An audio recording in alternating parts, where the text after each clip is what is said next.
Hello, buddy. Welcome back. I'm the Strategy Professor, and today we're going to be looking at a tier list for AD carry on 1122. So, as always, if you enjoy the content, please be sure to like and subscribe. Really helps out a ton on the channel. Come by, check us out on stream starting around midnight Eastern Standard Time, usually going until about 3 a.m. Eastern Standard Time, and that's only on Twitch these days. So, we're no longer streaming on YouTube. We are still making videos like this, tier list, guides, other content, but we're not going to be doing the streaming on YouTube anymore. So come by, check out the Twitch, drop a follow, subscribe if you enjoy the content. We'd love to have you. Very friendly, chill community. I'm happy to talk about whatever you want, whether it's League or just how your day's been or whatever you want to talk about. Just come by and hang out with us. Okay, let's go ahead and get back in here. And do check out, I've already done a support tier list and a patch notes as well for this patch. So I'll have probably the support linked in the upper right at the start of the video. Okay, but let's go ahead and move in here. Camera there we go. That's a little bit different than it was, but whatever, we'll just go with it. Okay, so I think Miss Fortune is probably the best overall right now. And I know her win rate is not as high as some of the other ones, but she's been so dominant at Worlds, and she's so easy to execute on compared to other champions. And her win rate's still pretty good. And I think a lot of the theme behind many of these champions, not all of them, but a lot of them have these alternative builds that they've been doing where they can come online really fast, predominantly with a lethality item. So like a Sarey to Dirk is, very undercosted, super powerful item, especially in the early game. And just being able to build out long swords as well is just so strong, because then you don't have to build the BF sword. You don't have to do that anymore lately. That was a big fix that they made. One of the good things they did with kind of the rework of the itemization stuff for the ADCs this season, where you don't have to get the BF sword early. That really helps out a ton with back timings. But the Sarey to Dirk and just being able to do the long swords is huge. So the build that's been popular on Miss Fortune lately has been to go for the Eclipse, because it does build out of that Sarey to Dirk early, which is pretty huge. And then it's a lethality item. It's got the Omni Vamps that does help you out in the laning phase. Now you might wonder, if you're going lethality, why don't you go Dustblade? And Dustblade is similar, but one thing that I think is really different is if you hit champions with two separate abilities or attacks, it triggers this. You can hit them just like with your E, and then ult him or something like that, and it'll trigger it. Right, versus the Dustblade, I believe you have to get the bonus damage, you have to actually auto attack them. So that's something that's going to be a little bit different, as it's easier to trigger this. And also, the Mythic passive is much, much stronger. So at this, you get 4% armor penetration per legendary, but with Dustblade, I believe it's just 5 ability power per legendary, or not ability power, ability haste per legendary, which is okay, but obviously nowhere near as good as the pin. So I think that's why a lot of people have been doing this. And it also gives you a little bit more defense against the assassins, because you get that extra movement speed and you get the shield. Now you're only going to trigger that once per encounter, probably, with a 16-second cooldown on it. But still, like, that does add up. Getting that little bit of shield and that movement speed to help kite a little bit better is very nice. So that's where people have been going with that. And then you kind of have some options after that. You can do the Collector, which is very good against squishy champions, and that works really well with her ultimate, just because the damage checks so often, because each one of those little bullet waves, as it goes through, it's going to look to see if it gets that last hit. And so if you have that 5% execute, it's going to make it a lot more likely that you're going to be able to secure that last hit, so it doesn't accidentally go to the support or a tank on your team or something like that. It just ensures that you're going to get those kills a lot when you have the Collector. So it's really good when you can apply persistent damage like that. And then it just kind of depends. It says Infinity Edge, but you really don't want to go Infinity Edge, obviously, if you don't go for a crit item to start with, which is becoming less and less popular. Serelda's Grudge is something that I've been seeing people do as well, which is interesting, because your ultimate will end up slowing them by 30%, so it makes it a lot harder for them to walk out of it. And then you get the ability Haste with that, and the 30% armor pen. So the ability Haste is it's pretty good. It's not as good as armor pen, but it's still pretty good, because that's going to give you more ultimates primarily, which is huge. So Lord Dominik's is another one that's good. You do deal up to 15% bonus physical damage against champions with greater max health than you, so that does apply to your abilities as well, I think. So it's pretty good also. So I think you're just really, it just comes down to, do you want that slow or not, right? This also does have 15 more like flat AD on it, which is very good. But this one does have 20% crit, and your ultimate can crit, so that does matter. But they're both pretty good options. But that's kind of how people have been trending lately, and she just fits in overall really well because she can provide some nice sort of poke early on with her E. And then that also sets up with this guaranteed slow that's basically undodgeable. It allows your support to hit their skill shot. So Blitz to hit his hook, Leona to engage, Amumu to engage. Whatever the case is, that slow really helps out a lot. And because it's undodgeable, right? Basically, you just put it right on top of them. And if they don't have a dash available, they're going to get hooked. So that makes her very good. And then I think there are just a lot of wombo combo team comps out there right now. Like Jarvan's very popular. In the jungle, you still have your, Leona, Nunu, or not Nunu, Leona, Thresh, Nautilus, Amumu. That's the word I was looking for. Types of champs as support. You have other AoE champs like your Kennons, and there's just a lot of these kind of like mid-game press R type of champs that are good right now. And obviously she's going to fit in really, really well. Sona, classically very good with her also, and Sona's one of the highest win rate supports. So she just fits in really well with a lot of the other champs out there right now. She has a great team fighting kit, really good itemization, and just that movement speed is really underrated as well. Just getting to run around the map a lot faster is great. It gives you extra XP effectively because you show up to lane faster. You get better back timing, so you can get more pressure, in the lane to rotate or make a play on dragon or contest scuttle or help your support get deep vision in the jungle. Just a lot of stuff you can do with her. So she does have an extremely good kit overall that's pretty easy to execute. But right now in this meta, with those items, with the kind of team comps that are popular, she's particularly strong. So that's why she's my number one right now. And then we have Jhin. Jhin is one of these crit users that I was saying not a lot of people have been kind of moving away from the crit lately. He definitely wants it. He does so much damage early on. That movement speed is really good for kiting out a lot of the bruisers right now. That's a lot of these kind of Sterix, Gore Drinker champs that just try to run at you for the most part. And so movement speed has a huge premium, especially because you get that extra speed off of his fourth shot, which scales really well with Boots of Swiftness. So that's very handy, and he just does so much burst damage. People still aren't playing massive tanks. They're playing these, a lot of either squishy assassin type of champions or, kind of the Sterix Gore Drinker type of champ. So I think he's really good in that situation, and especially when you're up against squishy supports, which there are more of those that are becoming popular, Soraka, Sona, stuff like that. You really can blow them up, right? Early game, if someone gets a hold of them, you can blow them up. And speaking of which, your W is great, kind of like with Misfortune.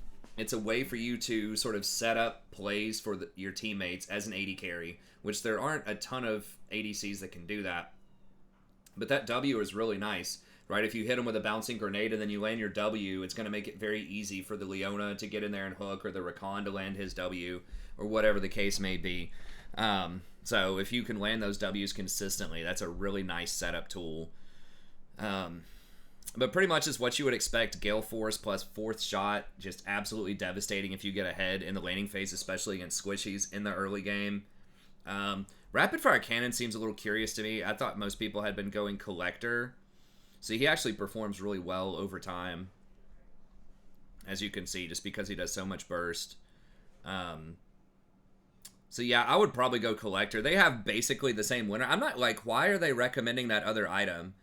Because Collector, way more people pick it, and it has a higher win rate than Rapid Fire. So Rapid Fire is kind of, I wouldn't get it anymore. It's like, it's okay. That extra range and the extra little bit of energized damage is nice. That does combine, pretty well with Gale Force. But Collector's just so good because you get the lethality.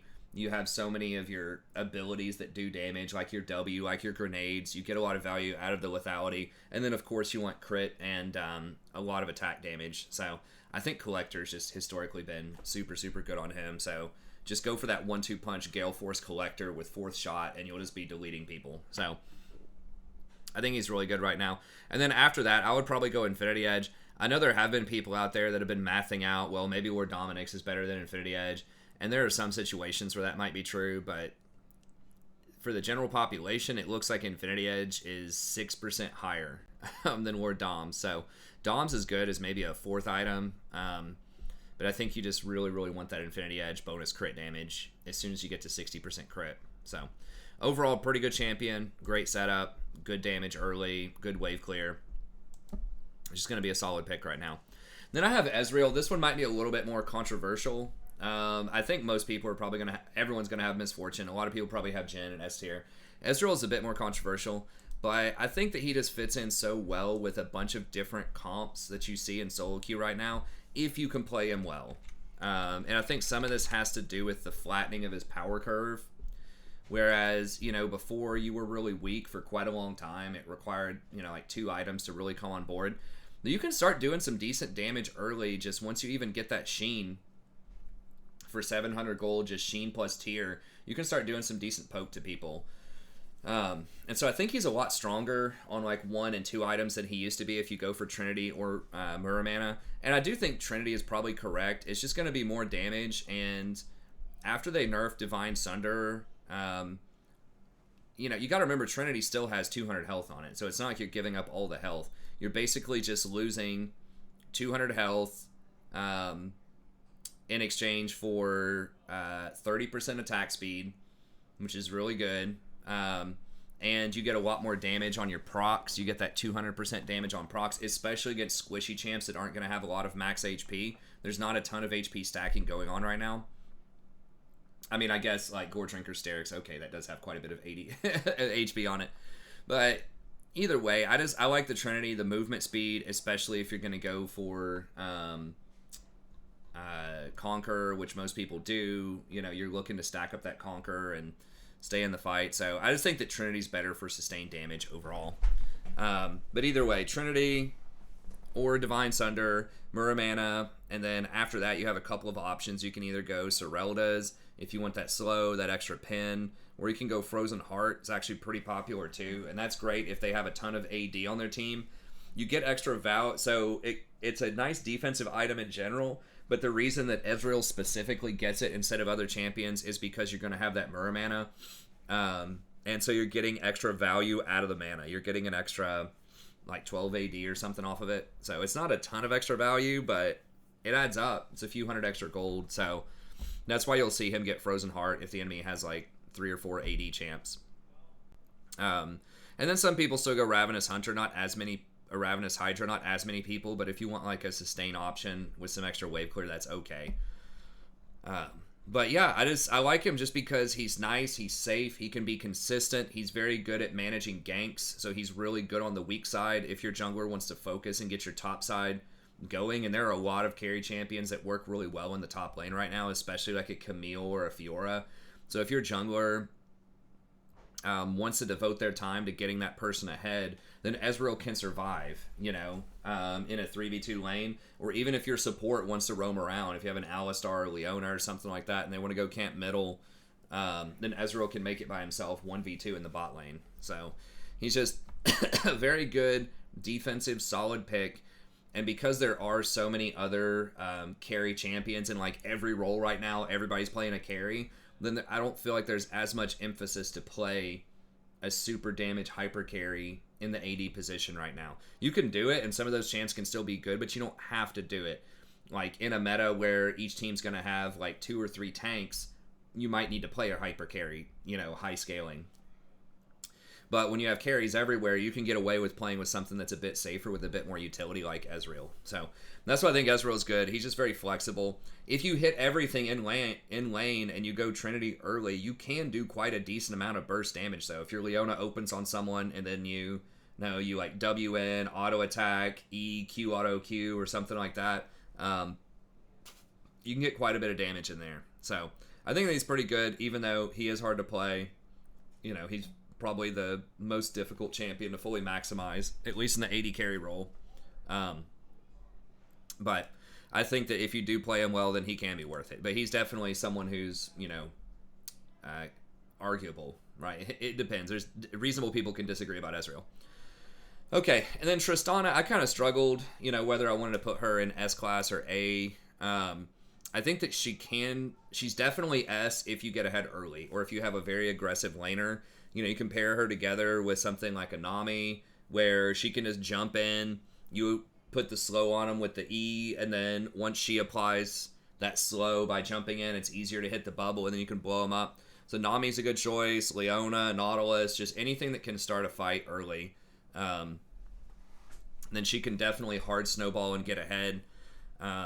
Does really well with levels because she gets extra range, she gets extra points in her Q, which increases her attack speed. She can bomb towers, gets plates really well. She has great wave clear. Her big drawbacks are early on, her range is really short. She doesn't have a lot of damage for like quick trades. You know, she can throw the bomb on someone and keep auto attacking them, and that helps. But she doesn't have like really quick little combos. You know, like Jhin clipping someone with a grenade, Wing them, and then walking up and getting a fourth shot and then backing out or something like that. Or Miss Fortune, you know, slowing somebody with her E and then, you know, auto attack double up, you know, to trigger press the attack or whatever. So she is good early, but late game she does struggle a little bit if she doesn't get really far ahead because she doesn't have any real like multi-target abilities. You can blow up the bomb and potentially hit multiple people, but it's not the same thing as some of these other like really high damage AoE champions like Miss Fortune's ultimate, you know, like Twitch's ultimate, Samira's ultimate, that type of stuff. So her multi-target's not fantastic. She also doesn't have any true damage or any percentage max health damage. So she's okay, but it's just normal auto attacks against a single target. So she can be pretty good, but I think that you do really want to play her in a comp where you're going to snowball, and you really don't want to play her on weak side of the map. So if you think you're going to get camped a lot, it can be difficult because it's hard for you to last hit under tower, because when you last hit minions, they're going to explode and create like weird amounts of HP on the rest of the minions on the wave. And you can't freeze a wave either because, again, it's going to explode and it's going to push towards the enemy. So it makes it really easy for the enemy to get freezes on you, and it's almost impossible for you, if they want to push you, to last hit under tower. So her wave management is extremely poor compared to other champions in the laning phase in the early game. Late game is pretty good. If you just need to like push the wave in, just drop a bomb on it and just attack a lot and blow the wave up and rotate somewhere, she's really good at that. She just doesn't have the same kind of control over the wave as some other champions do that also have good wave clear, like Jhin.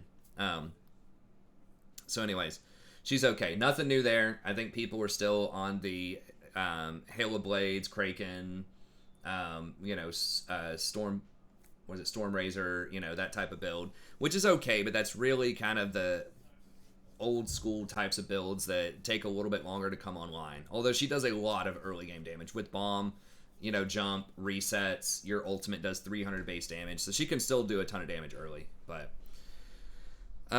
Lucian's the other one who's been kind of a hot topic lately. I think that if you put Lucian with Nami, he might be S-class, but his win rate is a little bit lower. I know that, you know, like obviously Ezreal's is a little bit lower as well, but Lucian does fall off like pretty hard, like kind of off a cliff as the game goes on, as you can see from this graph right here.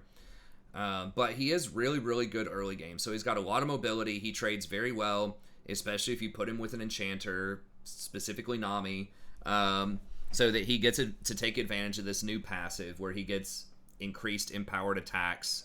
And then kind of like with Jhin, you want to be able to Gale Force in to like land those final couple of double shots or whatever on people. Like you can dash in, they flash away, and then you know, Gale Force after them to get those last couple of shots. So really good item combination with him in the early game, but the mythic passive is horrible there. It's 2% extra movement speed, which is like okay at best, right? But it's not going to be as good as like 4% armor penetration like you get off of you know, the item that Miss Fortune gets.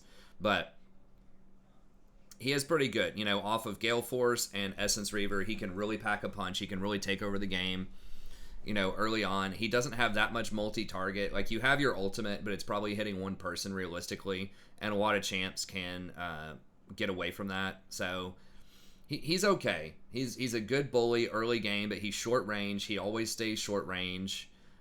He doesn't have any defensive steroids, no true damage, no max health damage, no AoE damage. So he's just a duelist early on. So he's good. I mean, I could even see him dropping him down a tier if you want, but you can snowball so well, especially like I said with the Nami, that I'm just kind of putting him up here out of respect. And then a newcomer here, probably one of the most debatable ones on this list right now, is Xayah. Now, I had Xayah a lot lower until I looked her up when I was doing some, light research for this, and I saw that she was just getting picked all the time. It was just looking nuts. When I looked at this chart, so I was like, what is going on? If you look here at this chart, like how often she's getting picked and banned, her ban rate went from like 1.5% to 22% in Diamond Plus in like 1 day or something like that on this patch. And so I researched it and I was trying to figure out, okay, what is this? What's going on? So let me tell you what was up first, and they hotfix nerfed it, and I'll pull that up and show you real quick. So that's why it's difficult to put this on the tier list, because those nerfs were pretty massive, and they were hitting specifically what was going on here. So we don't have any good stats on how that's going to play out. But basically what the deal is they increased her double dagger, or they lowered the cooldown to 4 seconds. And then they had also increased how fast the double daggers go out. So they've buffed double daggers like 3 times over the last like maybe 10 patches or so. They buffed Featherstorm as well. 20 seconds off is big.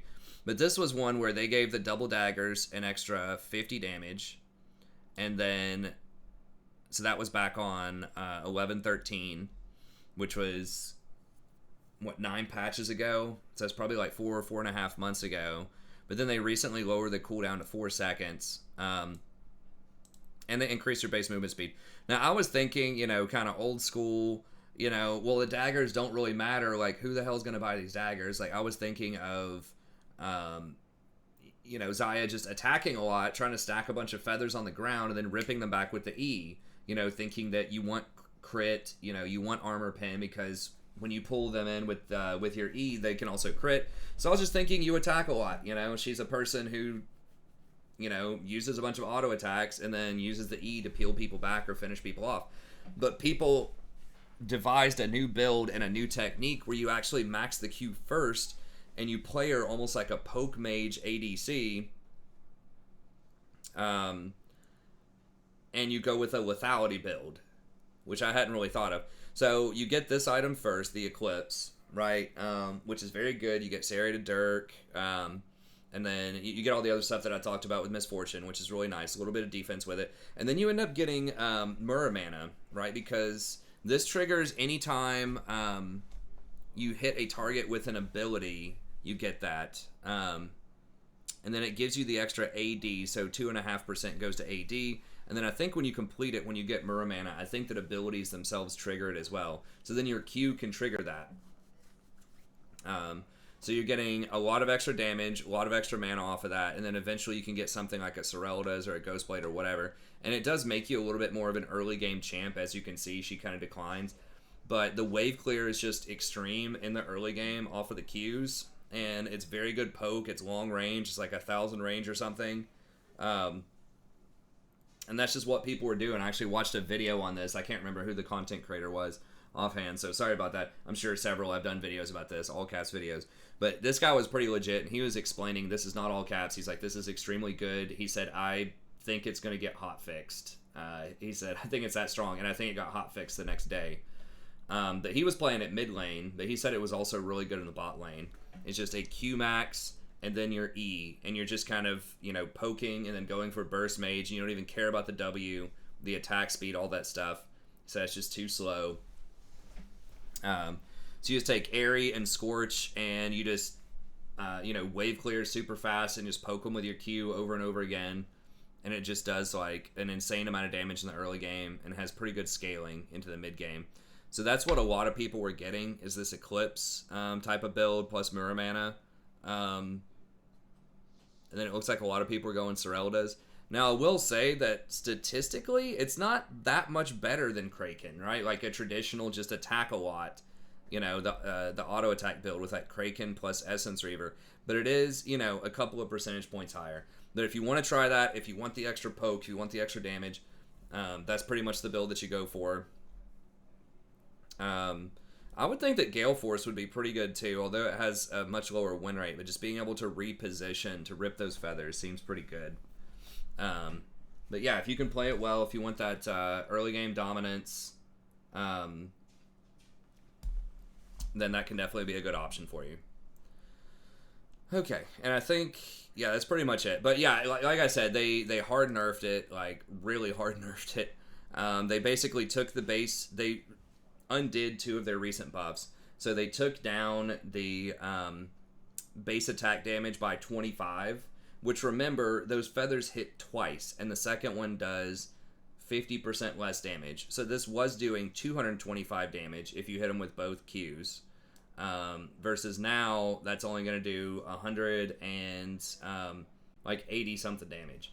So it's way less damage than it was, and they increased the cooldown by 50%. Right, they made it from 4 seconds to 6 seconds, and that was one of the big strengths of the previous build too. Is you could throw these out, with your build every, 3 seconds or something, 2.5 or 3 seconds. So, anyways, apparently it was really OP for like 2 days. Now they've hot fixed it. It could still be good. My instinct is to put her lower anyways, because a lot of people don't play Xayah, and she's really hard to play in general, just to get that geometry right with your feathers, to understand your all-ins when you have enough feathers to do enough damage to actually kill them.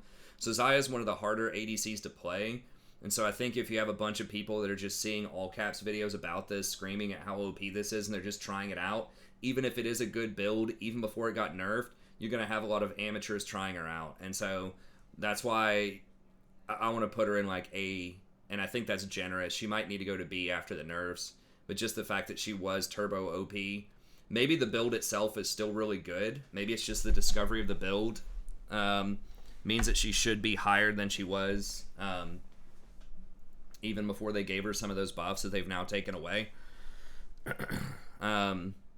But it remains to be seen. So we'll see. Obviously, as someone who plays Rakan, I think Rakan's a very, very good support right now. I think he's the best on this patch, but maybe other people will think he's at least okay.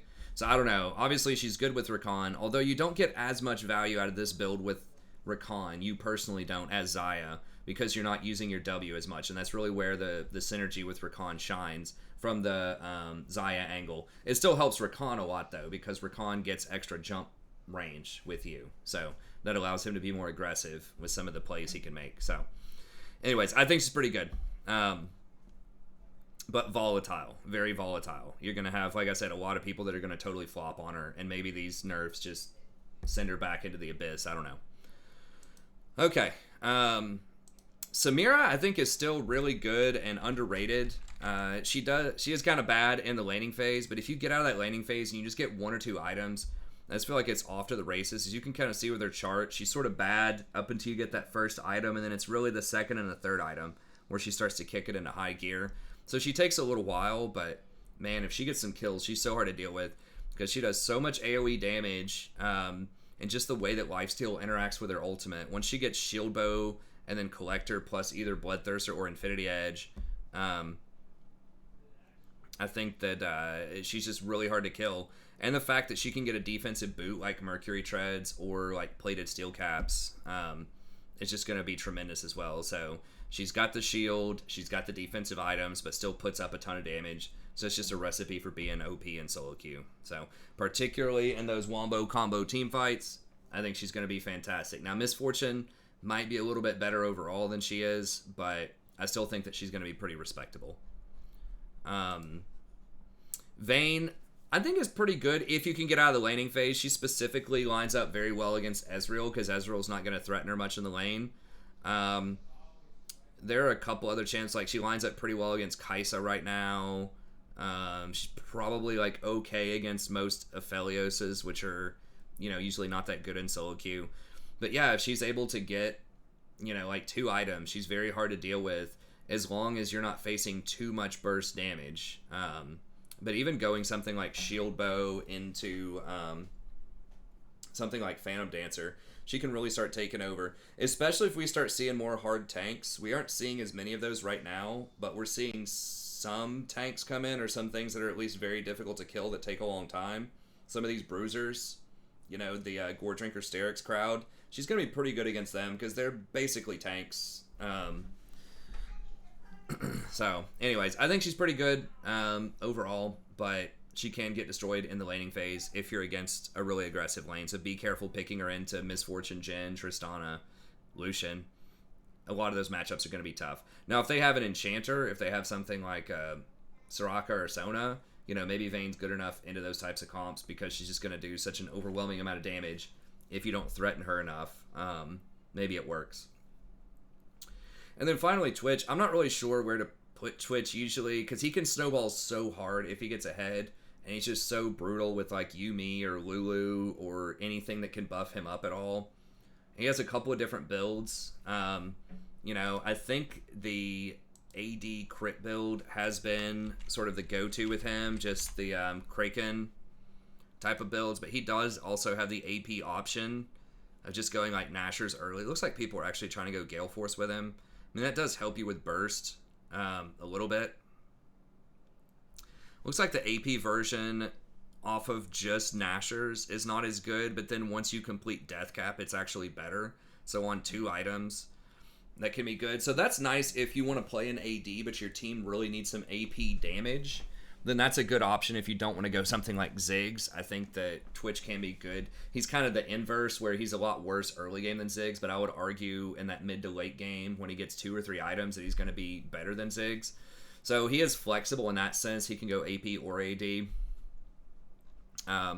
But he's just a champ that can exploit invisibility.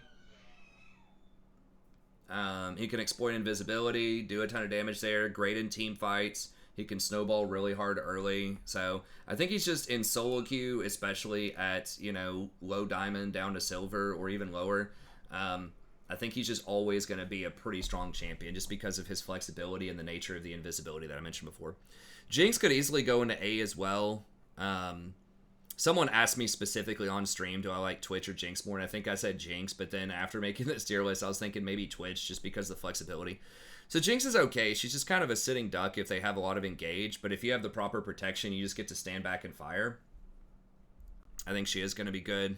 Kog'Maw is another one if you need an AP threat in the bot lane, especially if you compare him with something like a Lulu. Dad, I think there's someone in here. Okay, I'm done in just a second. So I think Kog'Maw, he can be good, but he's immobile. He's going to get blown up by other champs, but if he gets the proper protection, gets 2 or 3 items, he's pretty strong. What's up? Where Victor is? Oh, I know where Sadie is. She's right here. Oh, yeah, she's right there, isn't she? Here you go. Thank you for Victor. You're welcome. Why did you put it there? I was charging it. Oh. Yeah, so it's all charged up for you. Okay, and then that's about it as far as I'm going to talk about. I'm going to go potty real quick. Okay, go ahead. I'm going to go downstairs and see how Nani's doing. Okay, sounds good. Aphelios is making a splash at Worlds because I don't want to beat this to be longer than like 35 minutes. Aphelios is making a splash at Worlds. He is really good if you can time his guns right and really manage the resource system there and make the most out of the situation that you have with the guns. It's just really, really hard to learn kind of the timings on that because you need to have a certain amount of ammo and your team needs to be complicit in starting a team fight and going, you know, when you have something like your flame ammo plus your white gun, I think, ammo. I don't remember what you want for team fights necessarily. But you want one of the stronger combinations of guns for the fights. So you need to kind of communicate and time that with your team. And, you know, obviously that's just not going to happen in solo queue. So he can definitely work if you get a lot of practice on him. But his win rate is pretty low, and he just requires a lot of coordination to really maximize his kit. Caitlyn, she's okay. I'll talk more about her next patch. They are getting rid of her auto attack resets off of her headshots. I know some of the high level Caitlyns are upset about that. I think it's probably good for the games. It's going to make it more accessible for lower level Caitlyns. And she wasn't even getting played in pro anyways. It was just like the handful of challengers like Saber and like 1 or 2 other people that actually play her that are going to be affected by this. So, you know, it kind of sucks for them. But it's a handful of challengers. It's not pro players, and it's just making it to where it's so much harder to play Caitlyn because that's in her power budget that she gets those resets, right?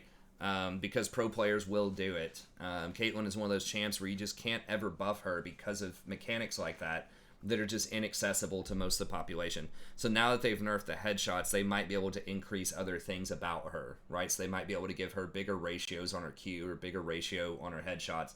Something like that I think will hopefully make her about power neutral, but make her more accessible for, you know, the other 99% of the population. So I'm not always in favor of, you know, basically nerfing champions until they're okay, you know, to be played by silver, gold players, that type of thing. But I think this is a situation where people in pro at the highest level are not playing her.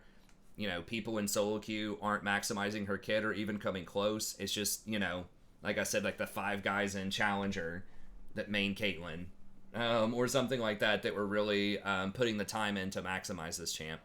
And so, again, it sucks for them, but anyways, I think that's probably a good overall decision. And that's going to be it. I know we went just a little bit over, but I don't want these to be too long, so thank you very much for tuning in. As always, I appreciate it. Be sure to like and subscribe if you enjoy the content. Check out the support tier list video. I'll have that linked. I might have it linked after the video. I definitely will have it linked before the video. And then I'll try to see if I can do maybe a jungle tier list video for you tomorrow. I want to try to get back to doing, you know, one tier list. Like I said, ideally, you know, 20 to 30 minutes for each role every patch. But anyways, that's going to be it. Have a good day, and I'll see you next time.